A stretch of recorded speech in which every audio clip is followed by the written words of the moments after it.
Facebook for Tuesday Tips Live with me, Phil, here in the Digital DJ Tips studio. And hello and welcome to everyone joining us over on our YouTube channel for Tuesday Tips Live here at Digital DJ Tips. I'm Phil Morse, the author of Rock the Dance Floor, the founder of Digital DJ Tips, and your tutor for the next 20 minutes or so with some great free training here. We do this every single Tuesday, so if you're new to the channel, it's great to have you here. We just give some free advice for DJs to help you be better DJs and better DJ producers, which is our mission statement here at Digital DJ Tips. So if you're new to the channel, that's what we do. If you've stumbled over this, hit the subscribe. Make sure that you notify yourself when these come live. It's much more fun watching it live and all the stuff that goes wrong than watching the replay. If you are watching the replay though, good to have you here. Again, subscribe so that you get to see it live and we'll let you know when we're live next time. And that's it really, let's get going. It's all about value this. So before I do move into today's really awesome topic, which is how to know what to pack and play at every DJ set. It's just awesome. You know, you're there, you're planning for a gig and you're like, not sure what I should be taking here, not sure what I should be doing. Well, look, this is all about helping you kind of get past that one and always know the right music to take so you're going to play an awesome set anywhere. Before we do that though, I've got a really exciting announcement for you, which is that if you entered our Serato competition last week to win one of 10 licenses, Serato DJ Suite, worth a total of $3,000. If you entered, then I'm going to be announcing at the end of today, I've been handed by my team our no expenses spared brown envelope containing the winners. So I'll be reading that out a little bit later on. In fact, after we've done the training points for today. So if you entered that Serato competition to win one of 10 Serato DJ Suite licenses, keep watching because you're about to find out if you're one of the winners. Okay, cool. So our learning point today is based on some training in this book, Rock the Dance Floor. It's available on Amazon. It's our #1 bestseller on how to DJ. You can also get a free copy when you join Digital DJ Tips. djtips.co/join. My team will post below. Just you can get a free copy of that. We'll email you one. And this book contains sections on gear, music, techniques, playing out, promoting yourself. And we're talking here about the playing out part of this.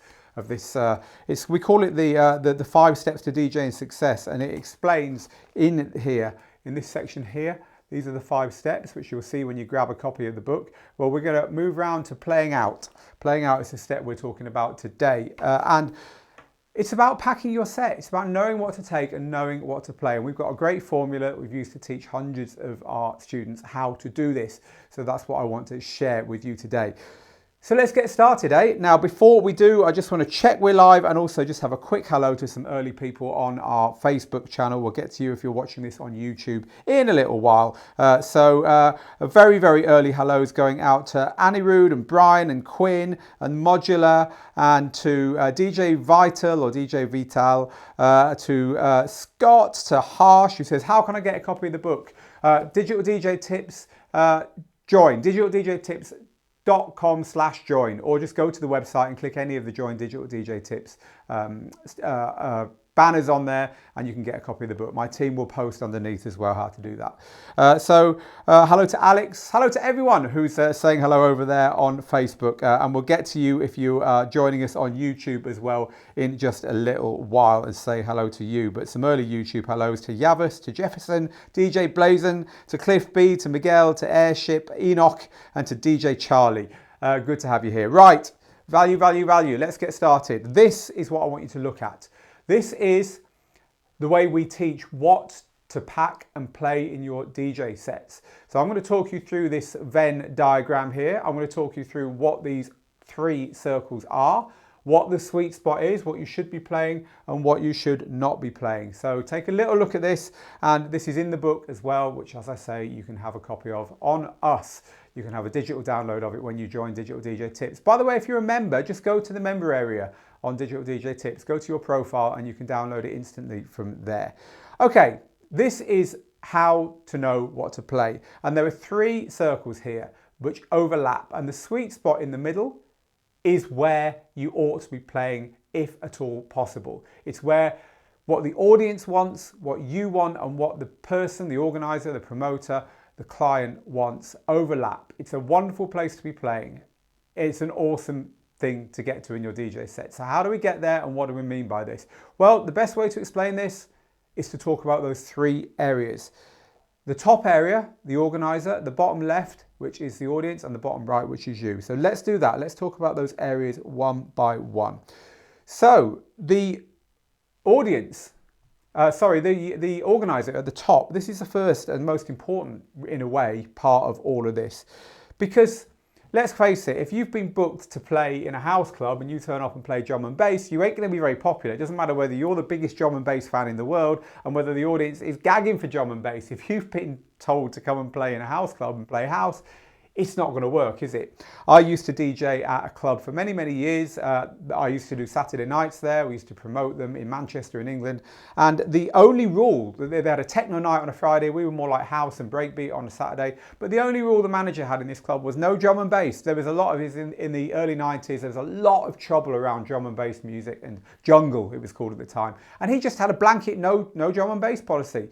So if you were playing a great house night and the tempo was going up and you thought, I'm going to end on a drum and bass track tonight because it's huge, Inner City Life by Goldie or something like that, you would have got seriously told never to play in that club again because it was one of the rules, okay? So there's an example. Another example is if you're a mobile DJ and you're playing a wedding, the bride and groom are going to have tracks that they really want you to play, right? And if you haven't got them, then that's pretty bad. But also they might have tracks, a no list, they really don't want you to play. Some people don't like some of the set dances at weddings and stuff. So unless you've had that conversation and you have that knowledge, you ain't going to know what's expected of you and what isn't expected of you. There's going to be a lack of knowledge in that organizer circle at the top of what we just looked at. And, you know, another way of doing this is to just visit the venue. If it's kind of an unspoken rule about what that venue likes, your knowledge of the venue is going to help you know what the organizer or the promoter or the manager is expecting. As I say, if it's a house music club, you're probably going to be expected to play house, right? They don't have to tell you. You're kind of expected to know that. And if you try and play something else, you might be in trouble. So it's important to know that. You know, it's the same in all areas where music is programmed. I know people who play on a radio station down here in the Mediterranean called Beach Grooves Radio. It's across Ibiza and Marbella, and they have a very specialist deep house music policy to the point where they have BPM ranges and you're not allowed to go out of them. Again, always know what's expected of you. Another example is I used to promote for a long, long time, and I used to book a lot of DJs. And we used to book DJs who we liked. You know, we were music fans, and we used to just book people whose music we liked. And we said, look, come and play what you want. It doesn't matter. You know, people expect you to play this kind of music, but look, we're kind of open format. We'd like you to just get your hair down and play what you want. We were quite a small club and our audience trusted us, but that's not normally what most DJ producers are asked to do. Most DJ producers are expected to play all their hits and a whole kind of music that sounds like the stuff that they're known for, right? And so if you're known for something, you've got to play what you're known for. Again, the organizer has booked you on the assumption you're going to do what you're known for. So it's very important, if you're not going to do that, to have that conversation early. The organizer is a really important part of this. So if you've just joined us, we're talking through how to know what to pack and play in any DJ gig. And if you've just tuned in wanting to know the winner of the Serato $3,000 draw, I have the winners in here. I'm going to be reading them out at the end of today's Tuesday Tips Live. We're looking at this diagram. It's our what to play diagram from our book, Rock the Dance Floor. And we've just talked about the audience at the top. We've talked about, you've got, I keep making that mistake, don't I? The organizer at the top of this diagram. You've got to have a knowledge of what the organizer is expecting you to play. That is a big chunk of music. And of course, the point of a diagram like this shows that not everything the organizer is expecting is going to go down well with the audience or necessarily be something you like. And so all of this is about trying to play music in that sweet spot that I've marked in the middle. It will all become clearer as we move on with this conversation. But for now, I want to just go back to our audience and say hello to a few people. DJ Bryant checking in, to Miguel.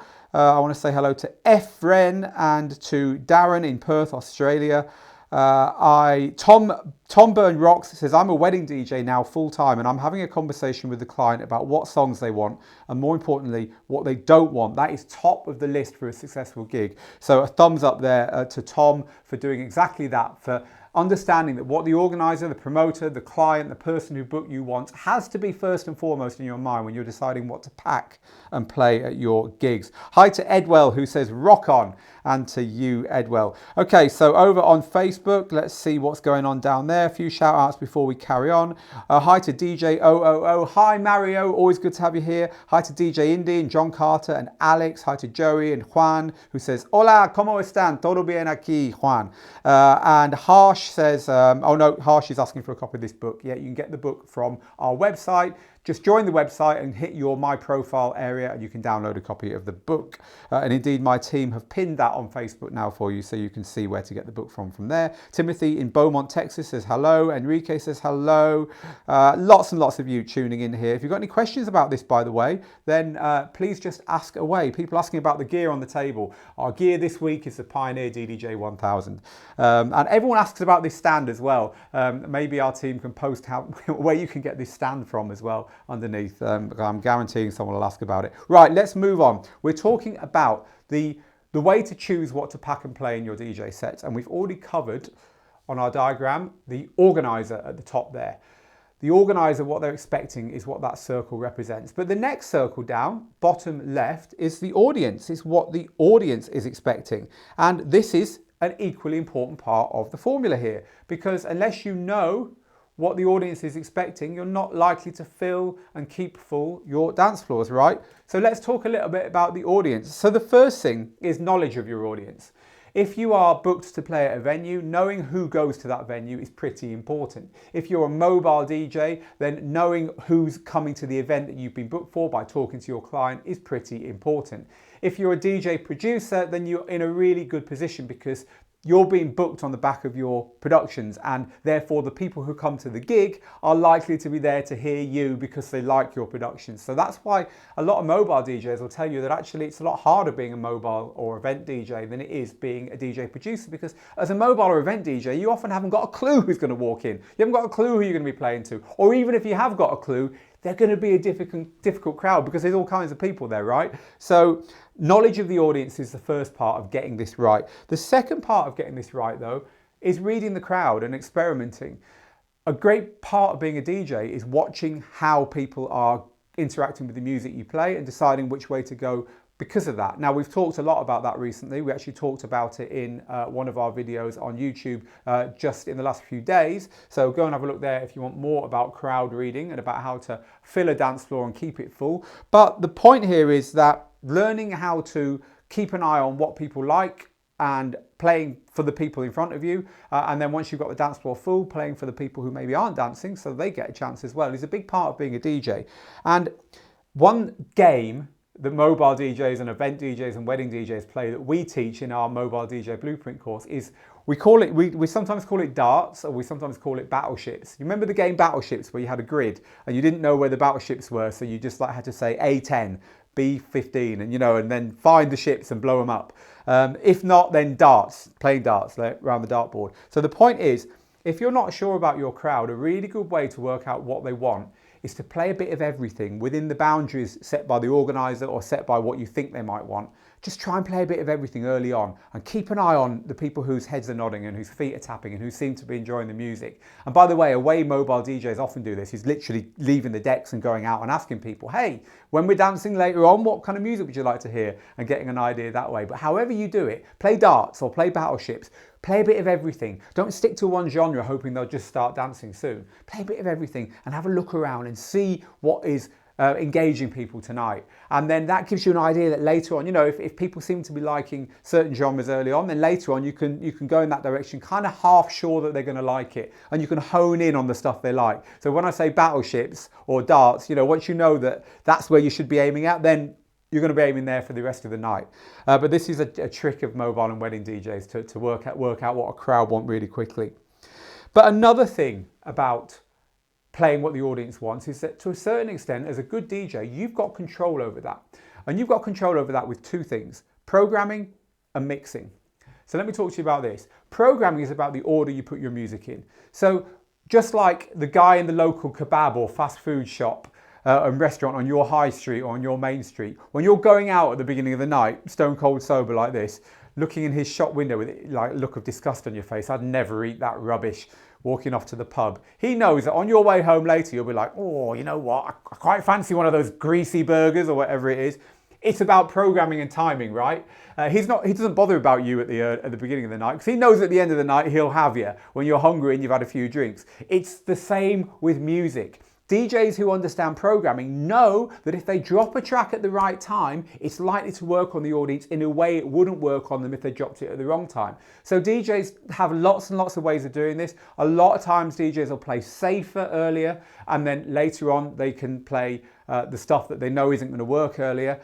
A lot of time, if it's a mobile DJ, will know that the early stuff has to be dancey and funky and get the girls going. The later stuff can just be stand on the spot, sing along and punch the air kind of music, which wouldn't work earlier. And lots of other variations depending if you're playing clubs or bars or lounges or, as I say, weddings or whatever. But programming is important. So if you're not sure if an audience will like a song or if you can get away with a song, think about when in the night you might be able to play it, because you might just find that asking that question gives you some ideas about that.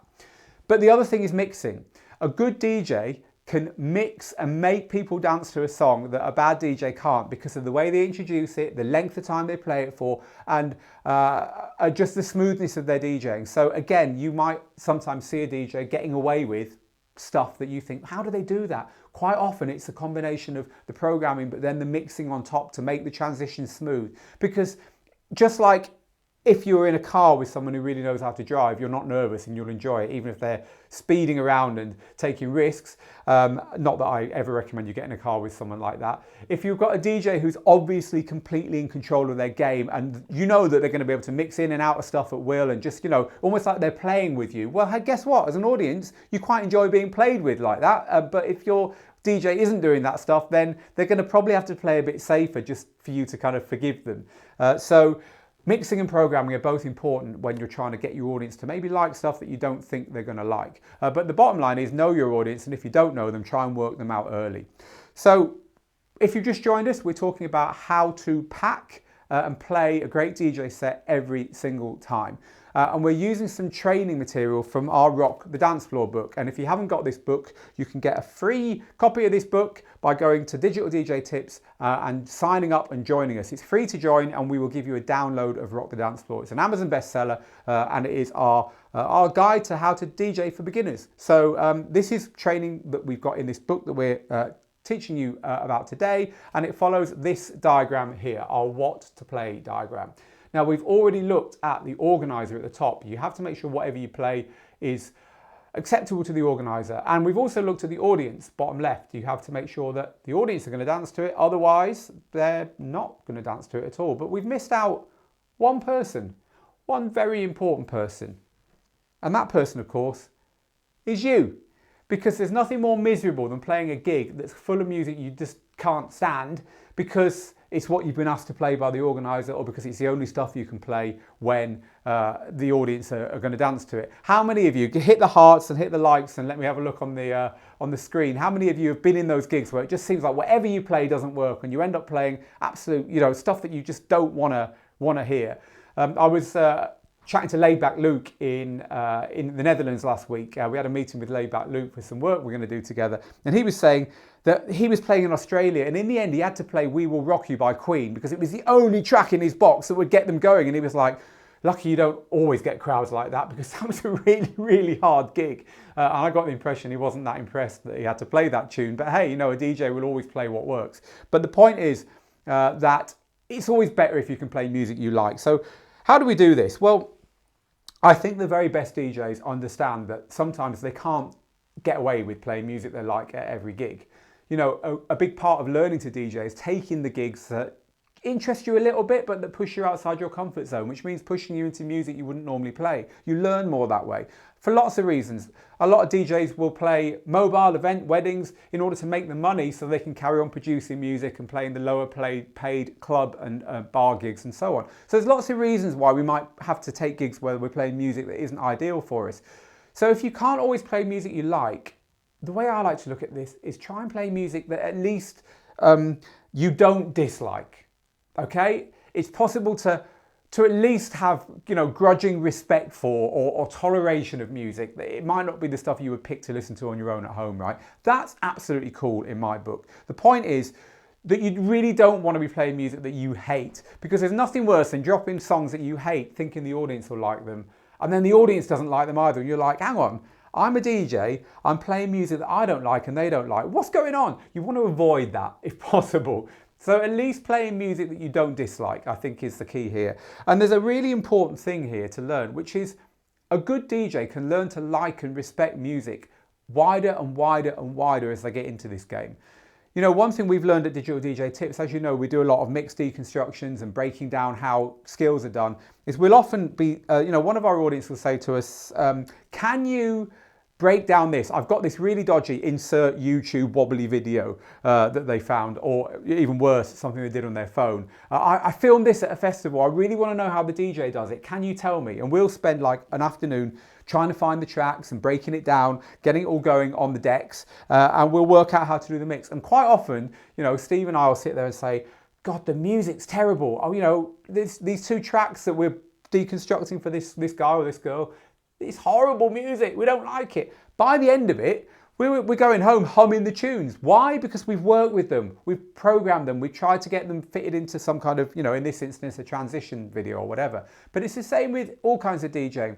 If you just listen to stuff, give it a really good listen, and often if you can see it working, if you say, oh, I don't like that genre, what you've got to do is go to a club where they play it, see it in its home territory, and you're like, actually, I get it now.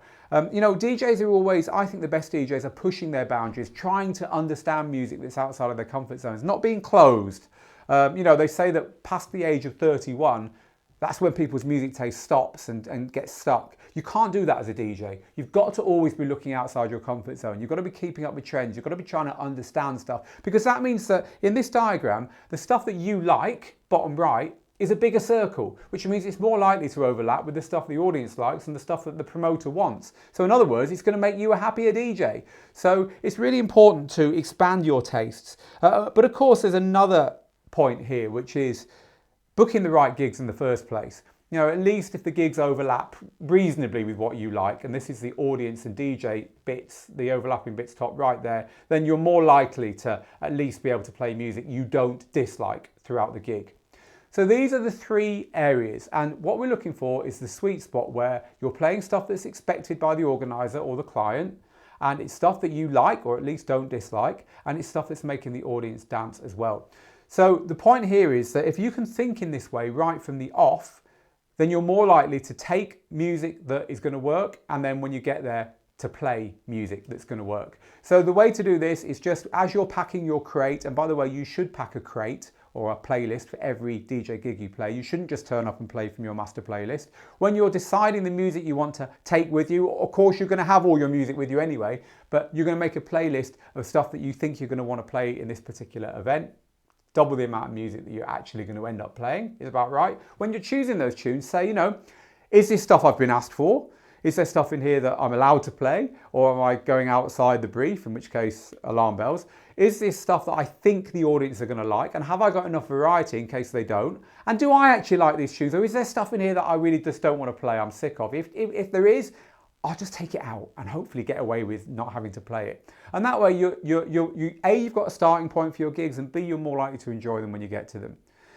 So there you go. That is our guide to how to pack and play great music at every gig. I'm going to read out a few comments in a minute, and then I'm going to open this envelope, which has got the winners of our Serato competition to win $3,000 worth of Serato DJ Suite licenses. We've got 10 licenses to give away, and my team have printed the winners out in this no expenses spared brown stationery thing. So I'll read those out in a minute. I just want to give a few shout outs and answer any questions that have come in on the socials. So over on our Facebook, loads and loads and loads of people chatting. Christopher says, always take a backup too. Yeah, always take a backup or a plan B. I've signed up, says Bugs. Good. Just keep talking, Phil. I can't get enough, says Adam. Well, I'll do it for a few more minutes. Ethan says, will you do a review on the III headphones? We already have, actually, so go check the website for that. DJ Kenny B says, nice. More comments. So I'm just scrolling up here. Look at the crowd first, then play to set the mood. This comes with preparation and finding out what type of music is liked at the gig you're playing, says Delmar. Very, very good advice.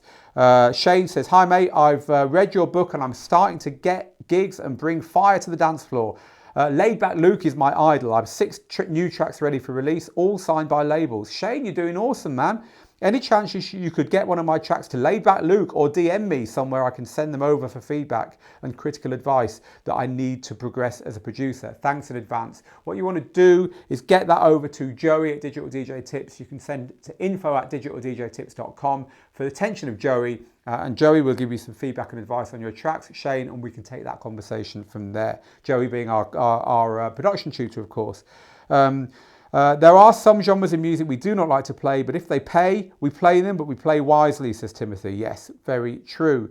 I tolerate Rihanna. It's the Rihanna requesters I don't like, says Mark. I love it. Despacito is definitely a no in my book, says Matthew. I don't mind the one that is all in Spanish myself, but yeah, I know what you're saying.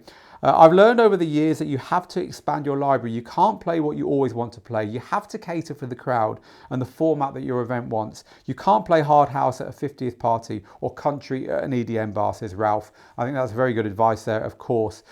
So many times I've had to play something that I don't like, but it gets the crowd going. I've learned that you must learn, adapt and overcome, says Quinn. And that's really, really good advice from Quinn there.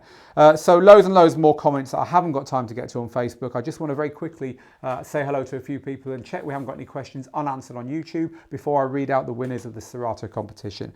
So over on YouTube, it might be out of topic, but what methods do I need to pick up more bookings, says Mike Ashman. Get the book, Mikey.